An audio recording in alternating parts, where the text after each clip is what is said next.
Thank you. Good morning, everybody. And of course, let me thank Dr. Gray and the Monterey Bay Aquarium.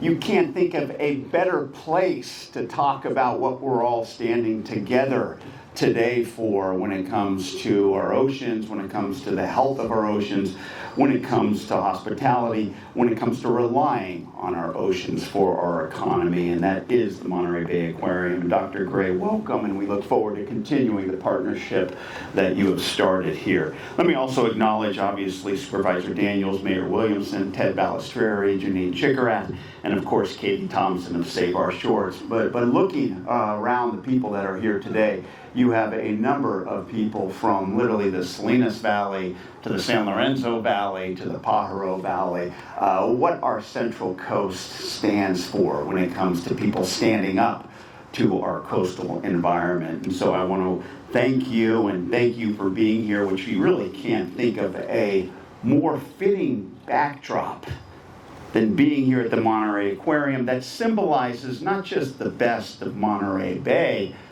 but I think all of us believe the best in the world when it comes to being a reminder that a healthy ocean is the foundation for a strong economy and a thriving community. And as this place tells us, let me take that back, it screams at us that like our democracy, our beauty and our bounty are not just handed to us. It takes stewardship and it takes standing together. Especially now, let me tell you, the chaos and the craziness, the uncertainty and some absurdity coming out of Washington, D.C., it can be so easy for all of us, especially here on the Central Coast, to sort of be in our bubble, to kind of disengage, to kind of disunite. And with so much disturbance and distraction, it can be easy to come divided. But clearly, that's not us. That's not us on the Central Coast. Because when it comes to protecting our coastline from oil drilling, it never has been and it never will be us. As long as we stand here, as long as you stand here with us, we will always stand united with each other and for our oceans. Now, you don't have to have grown up here or lived here to understand that. Literally, all it takes is just one visit, be it to the aquarium, be it to one of your counties, be it to one of your cities here on the Central Coast, and just take one look at that shoreline, and you get why we must protect it. But we must also grasp what it takes to protect it. We stand here as stewards of our ocean because we stand on the shoulders of so many people before us. We stand here on top of a legacy of an establishment of leaders who were committed to the preservation of our oceans and determined to protect our coastline. So all of us stand here today as part of that legacy because we continue to stand for a community and an economy that are based on our beauty and our bounty. I say that as someone who is from here. I say that as someone who proudly represents here in Congress. But as your U.S. representative, I am often reminded these days of what my wrestling coach at Carmel High told me, that once you make your mark in the world, watch out for those with the erasers.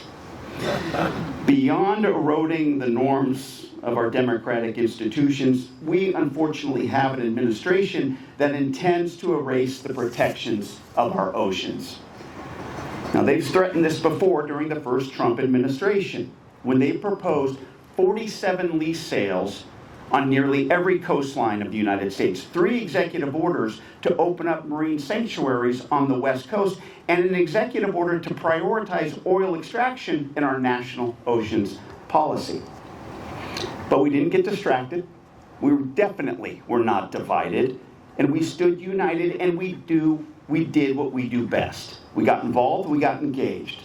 We contributed to public comments, and with the help of the state of California, with the help of the counties in California, we put up legal, logistical, and political barriers and stalled those proposals and protected our treasure.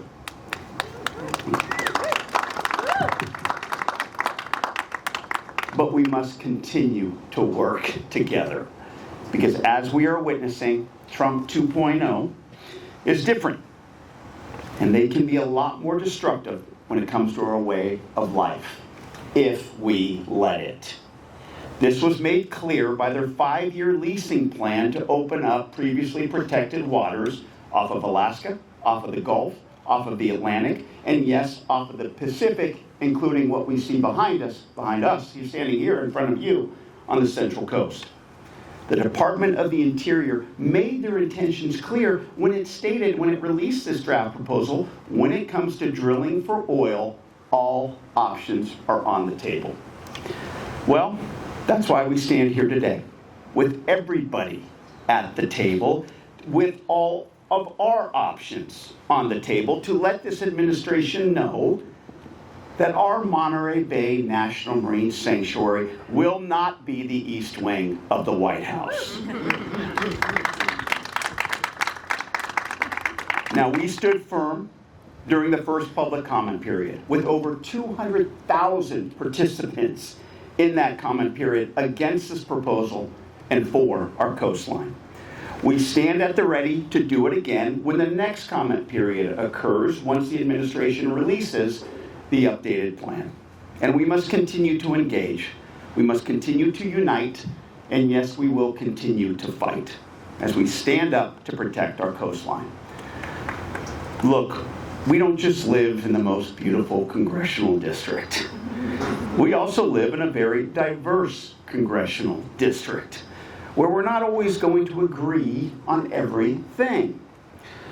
But let it be known, as we do today, that when it comes to protecting our oceans, we will always stand shoulder to shoulder, ready and willing to go toe to toe with any administration, any corporation, anybody who threatens our beauty and our bounty of the coastal economy and community in this place that we will always, always call home.